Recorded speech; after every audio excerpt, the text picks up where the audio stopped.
Hello दोस्तों, welcome back. कहानी अच्छाई और बुराई की है जो सदियों से चलती आ रही है मगर खत्म कभी नहीं हुई। साल है 1999 का। 14 साल की ली बताती है, जब मेरा जन्म हुआ तब योंगउल गांव के सभी बकरे रो रहे थे क्योंकि मेरे साथ एक भूत ने जन्म लिया था। वो मेरे साथ मेरी माँ की कोख में पल रहा था। मेरे जन्म के 10 मिनट पहले उसका जन्म हुआ। माँ के पेट में वो मेरे पैर को खा के जिंदा रहा। डॉक्टर का यही कहना था, वो ज्यादा देर जिंदा नहीं रहेगा। काश के उसे उसी वक्त मार दिया होता। हमें जन्म देते ही हमारी माँ चल बसी। 1 महीने बाद हमारे डैडी ने सुसाइड की मगर वो बला नहीं मरी। उसके बाद हमारे दादाजी मुझे, दादी और उस बला को लेके गांव बदलते रहे मगर जगह बदलने से किस्मत नहीं बदलती। हम इस बला के साथ जहाँ जाते उस गांव पे मनहूसी का साया पड़ जाता। हम गैंगवॉन इलाके में आए। हमारे यहाँ आते ही गांव के जानवर बीमार पड़ने लगे। गांव के लोगों ने शमन का सहारा लिया। लोग जान तो जाते थे गांव पे आए संकट की वजह हम है, मगर वो ये नहीं जानते थे संकट की असली वजह हमारे घर के कमरे में बंद वो बला है। हमारे घर पे गांव वालों के हमले हुए मगर हम डट के घर में छुपे रहे। हम क्रिश्चियन हैं तो हमारी दादी जीसस के सामने गिड़गिड़ाती कि हमें उस बला से छुटकारा दिला दे, मगर वो बला हमारे किस्मत के साथ चिपक गई थी। उस बला को हमने दुनिया से छुपा के रखा था। ना उसके जन्म को कहीं दर्ज किया गया था, ना हमने उसे कभी बोलना सिखाया। एक गंदे जानवर की तरह हमने उसे घर के पीछे एक रूम में बंद करके रखा था। बस दिन में 2 बार उसे खाना दिया जाता था। वो एक ऐसी बला थी जिसे ना हम मार सकते थे ना हमारे साथ रख सकते थे। क्यों आती है इस दुनिया में ऐसी बलाएं? यही सवाल मुझे इतने सालों से सता रहा है। एक रात वो शमन कुछ गांव वालों के साथ उस रूम तक पहुंच गई मगर उस बला को खत्म करना उसके बस की बात नहीं थी। जैसे ही वो रूम की तरफ बढ़ी, रूम से कई सांप बाहर आए जिसमें से एक सांप ने उस शमन को डस लिया। क्या है ये बला? ली की इस कहानी के बाद अब हमारे सामने आता है पार्क, जो पादरी है मगर फ्रॉड धार्मिक संस्थाओं का पोल खोलना उसका काम है। धर्म के नाम पे कुछ बेईमान लोग समाज को लूट रहे हैं, गलत अफवाहें फैला रहे हैं। ऐसे कल्ट समुदाय का सच समाज के सामने रखना यही पार्क का काम है। मगर कुछ धार्मिक लोगों को पार्क के इस काम से ठेस पहुंची है तो वो उसका विरोध भी करते रहते हैं। पार्क अपने छोटे से ऑफिस में अपनी सेक्रेटरी बेला के साथ काम करता है। कोरियन चर्च अथॉरिटी उसे उसके काम के लिए पैसे देती रहती है। आजकल पार्क डियर माउंट नामक एक कल्ट समुदाय का पोल खोलने में लगा है। ये काम उस पे गैंगवॉन जिले के बुद्धिस्ट मॉन्ग ने सौंपा है। पार्क ने अपने एक आदमी रैंचो को डियर माउंट ग्रुप में इंफॉर्मेशन निकालने के लिए शामिल किया है। डियर माउंट ग्रुप की उस ब्रांच को सावित्री नाम की औरत चला रही है जो अपनी धार्मिक चिकनी चुपड़ी बातों से उसके यहाँ आने वाले लोगों पे प्रभाव डालने में कामयाब हुई है। मगर अभी तक रैंचो से पार्क के हाथ कुछ भी नहीं लगा। रैंचो को यही लगता है कि डियर माउंट ग्रुप में कोई बुराई नहीं है, मगर बुराई नहीं निकली तो पार्क उन बुद्धिस्ट मॉन्ग से पैसे कैसे निकाल पाएगा? रैंचो बताता है कि वहाँ सिर्फ बौद्ध धर्म पे प्रवचन दिया जाता है। पार्क को शक है डियर माउंट में पैसे का काफी हेरफेर होता होगा। रैंचो बताता है कि वो बुद्धा के किसी अवतार को फॉलो करते हैं। पार्क जानना चाहता है ये अवतार कौन है, उनका हेड मॉन्ग कौन है। यहाँ पुलिस को योंगउल इलाके के एक टनल में कंक्रीट में दफन की 14 साल के लड़की की लाश मिलती है। पुलिस कैप्टन हिरोशी हैरान है, ये काम किसका है और इस तरह दफन करने के पीछे क्या वजह है। दूसरी ओर पार्क गैंगवॉन के उन बुद्धिस्ट मॉन्ग से मिलता है जिन्होंने माउंट डियर की सच्चाई जानने का काम उस पे सौंपा है। उन्हें डर है कि कहीं डियर माउंट ग्रुप बुद्धा के नए झूठे अवतार को सामने लाके एक नया धर्म तो बनाने नहीं जा रहे, क्योंकि डियर माउंट ग्रुप की ब्रांचेस बढ़ती जा रही है। वो अपने फॉलोअर्स से कोई पैसा भी नहीं ले रहे, मगर किसी कल्ट ग्रुप को स्थापित करने के पीछे कोई मकसद जरूर होता है। मॉन्ग बैकन को लगता है अब नया धर्म बनाना पॉसिबल नहीं, उस कल्ट ग्रुप का इरादा कुछ और ही है। मॉन्ग जुआन को लगता है कि जब कोई नया धर्म बनाने जाता है तो उसकी नींव किसी धार्मिक लिटरेचर पे रखी जाती है। जैसे क्रिश्चियन धर्म का लिटरेचर बाइबल है, हिंदू धर्म का लिटरेचर गीता है, तो पार्क माउंट डियर के उस लिटरेचर को हासिल करे। अब हमारे सामने टनल में काम करने वाला एक वर्कर आता है। वो जैसे ही घर आता है तो देखता है कोई उसकी राह देख रहा है। दोनों एक दूसरे को किंग कह के बुलाते हैं। गोल्डन बाल वाला आदमी वर्कर को जिगुक, तो वर्कर गोल्डन बाल वाले को ग्वानमोक कह के बुलाता है। जिगुक बताता है कि अब वो उस काम को आगे जारी नहीं रख सकता जो उसके गॉडफादर ने उस पे सौंपा है। मरी हुई लड़कियां उसके सपने में आती है। ग्वानमोक उससे कहता है हम इविल का मुकाबला कर रहे हैं जिसमें डर और अफसोस के लिए कोई जगह नहीं। लगता है तुम्हारा काम पूरा हो चुका है, तुम्हें मरना होगा, अब आगे की मिशन मैं हैंडल करूंगा। उनकी बातों से पता चलता है कि उनके इस मिशन में पहले और 2 किंग मारे जा चुके हैं, अब ये 2 ही बचे हैं। ग्वानमोक जिगुक से कहता है कि इसके पहले के इविल आत्माएं तुम्हारी सोच पे कब्जा करें, तुम अपने आप को खत्म कर दो। हमारा बलिदान हमें बुद्धा के शरण में ले जाएगा।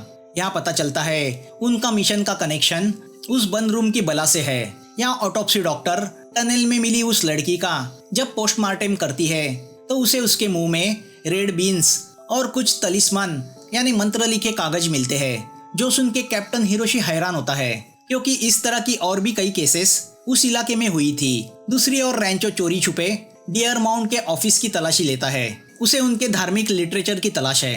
तभी हिरोशी माउंट डियर के उस सेंटर पहुंचता है। वो टनल वर्कर जिगुक को ढूंढते हुए वहां पहुंचे हैं, जो उस लड़की की लाश मिलने के बाद से गायब है। पुलिस को टनल ऑफिस से यहाँ का पता मिला है। सावित्री कहती है उन्हें कोई गलत फहमी हुई होगी। पुलिस को वहाँ देख के सेंटर के सामने कार में बैठा पार्क क्यूरियस होता है।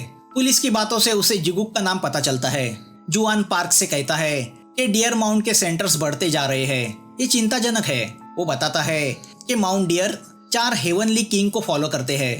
पुराणों के हिसाब से ये 4 किंग 4 दिशाओं को दर्शाते हैं। उसमें से नॉर्थ का राजा था दामुन, दूसरा वेस्ट का राजा था जेचॉन, तीसरा साउथ का राजा था जिगुक और चौथा ईस्ट का राजा था ग्वानमोक। ये चारों बुद्धा के रक्षक थे, मगर पूजनीय नहीं थे, क्योंकि वो यक्ष यानी राक्षस थे। वो बुद्धा के शरण में चले गए और राक्षस से गॉड बन गए। फिर वो डीमन का शिकार करने लगे।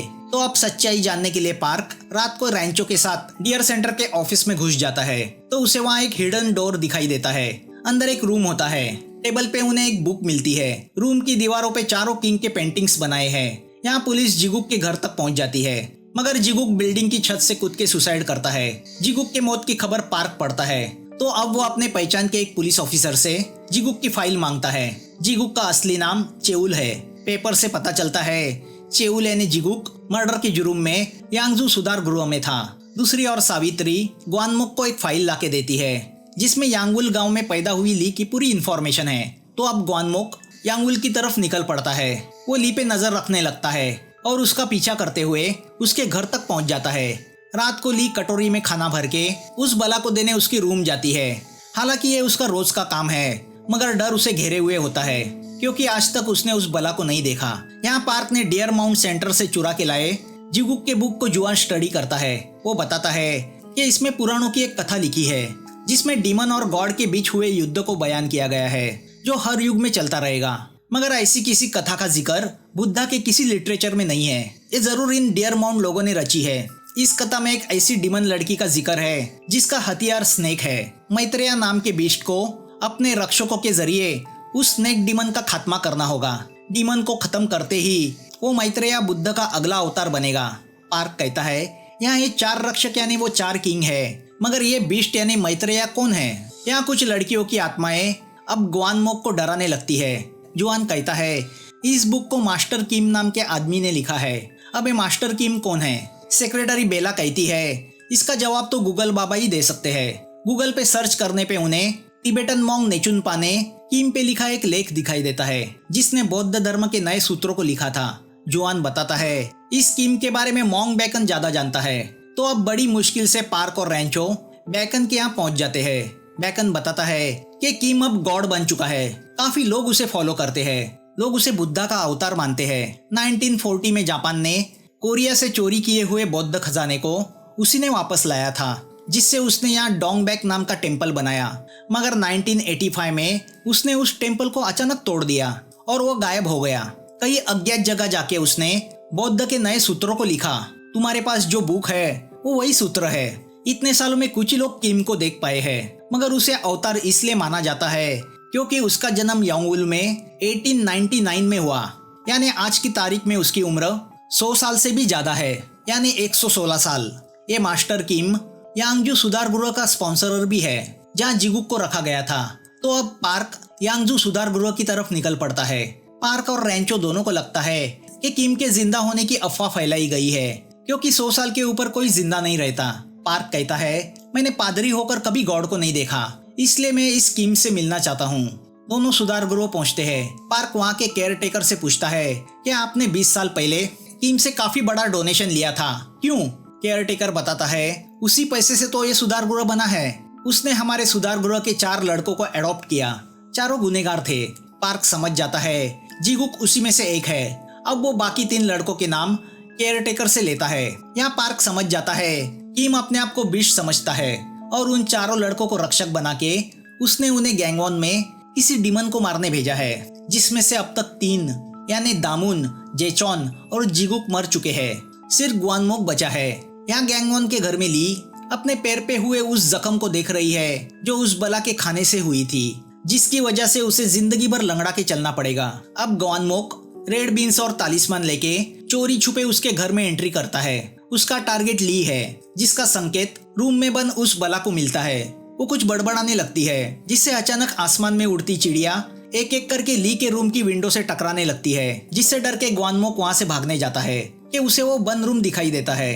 अंदर से वो बला उसे अपनी तरफ लुभाने लगती है, मगर जैसे ही ग्वानमोक को उस बला के दर्शन होते हैं वो डर के मारे वहां से भाग खड़ा होता है।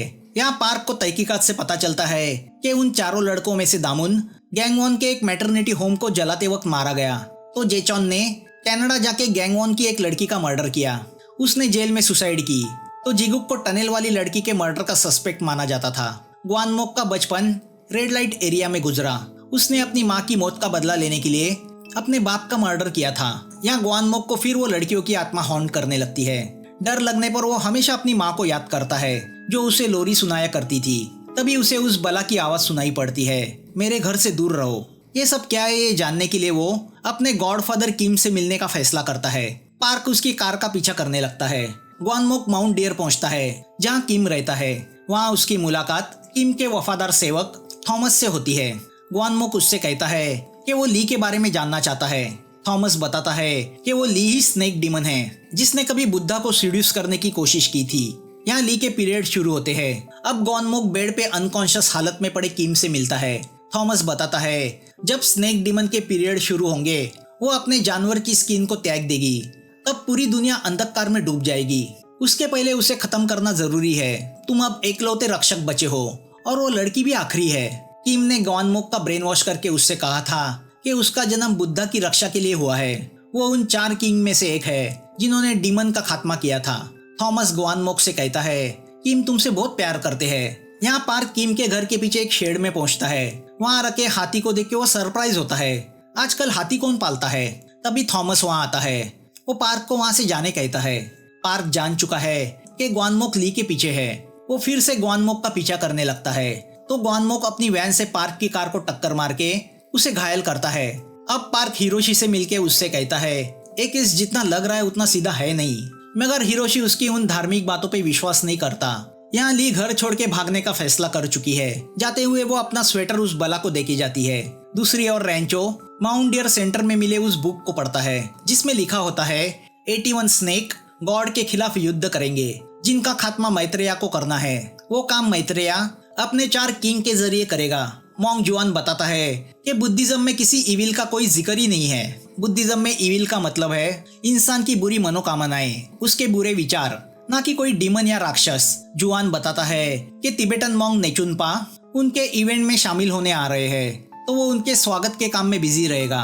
पार्क को लगने लगता है कि उसने इस नेचुनपा का नाम कहीं सुना है। तभी उसे याद आता है कि 1985 में यही नेचुनपा किम से मिला था। उनकी उस मीटिंग के बाद किम ने अपना टेम्पल तोड़ दिया था और वो गायब हो गया था। इसी इंसिडेंट के 15 साल बाद किम ने अपना वो लिटरेचर लिखा था।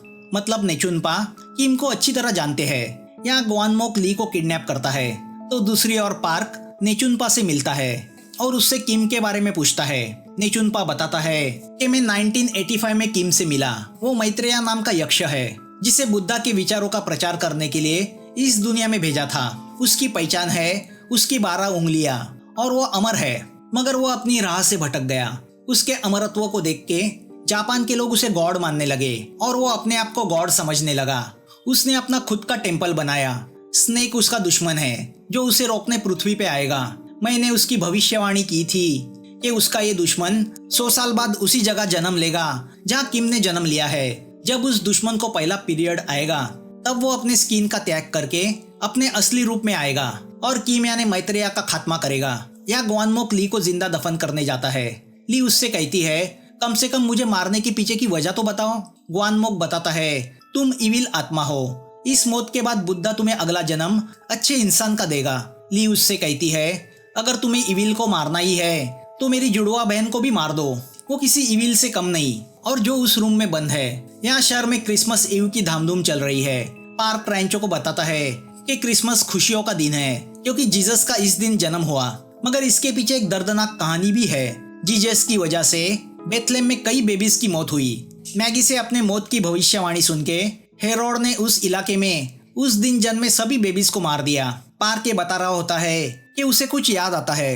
वो समझ जाता है कि जब किम को नेचुनपा से पता चला कि उसकी मौत यांगवुल में उसके जन्म के 100 साल बाद जन्मे एक लड़की के हाथों होगी, तो उसने गैंगवॉन डिस्ट्रिक्ट में 1999 में जन्मी सभी लड़कियों को मारने का फैसला किया। उसके लिए उसने अपने धार्मिक बुक के जरिए 4 लड़कों को फुसला के उन पे लड़कियों को मारने का काम सौंपा। हिरोशी से पूछताछ करने पर पार्क को पता चलता है कि 1999 में गैंगवॉन में 81 लड़कियों का जन्म हुआ था, जिसका जिक्र किम ने अपनी धार्मिक बुक में 81 डीमन ऐसा किया है।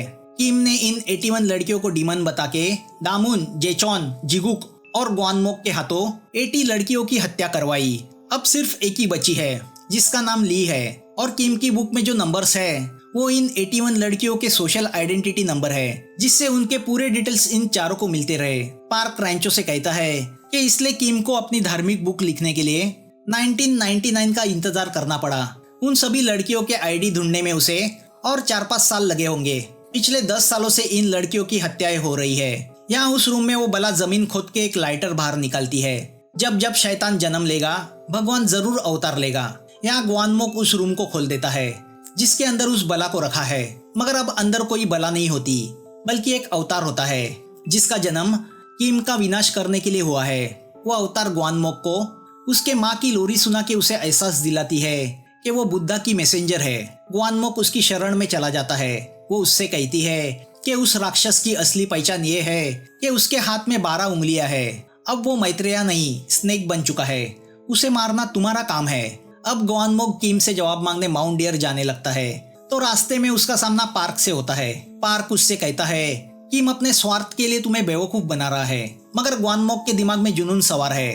वो माउंट पार्क जाके थॉमस से कहता है ली की एक अनरजिस्टर्ड जुड़वा सिस्टर भी है जो उसी साल जन्मी है, जिसका आईडी किम के बुक में नहीं है। वो सुन के थॉमस शॉक होता है। उस लड़की के कहने के हिसाब से जिसे 6 उंगलियां है वही मैत्रेया है। ग्वानमोक बेड पे पड़े किम की उंगलियां देखता है जो 10 होती है। ग्वानमोक समझ जाता है जो बेड पे अनकॉन्शियस हालत में पड़ा है वो असली मैत्रेया नहीं है। तो अब थॉमस उसे शेड में ले जाके सीधा गोली मार देता है और उससे कहता है मैं असली मैत्रेया हूँ। बेड पे पड़ा आदमी तो मेरा चेला है। मुझे यहाँ आए 100 साल के ऊपर हुए। अब थॉमस बेड पे पड़े आदमी के पास जाके उससे कहता है तुम्हारा रोल खत्म हो चुका है। वो उसकी ऑक्सीजन ट्यूब निकाल देता है। वहाँ छुप के बैठा पार्क वो सब देखता है। अब थॉमस सावित्री से कहता है मुझे खुद जाके उस लड़की को मारना होगा। सावित्री जान गई है वो लड़की थॉमस के लिए मौत है, मगर थॉमस रुकता नहीं। वो ली की घर की तरफ निकल पड़ता है। तो यहाँ पार्क घायल ग्वानमोक को अपनी कार में डाल के हॉस्पिटल की तरफ निकल पड़ता है। ग्वानमोक उससे कहता है उसे हॉस्पिटल नहीं ली के यहाँ ले चले।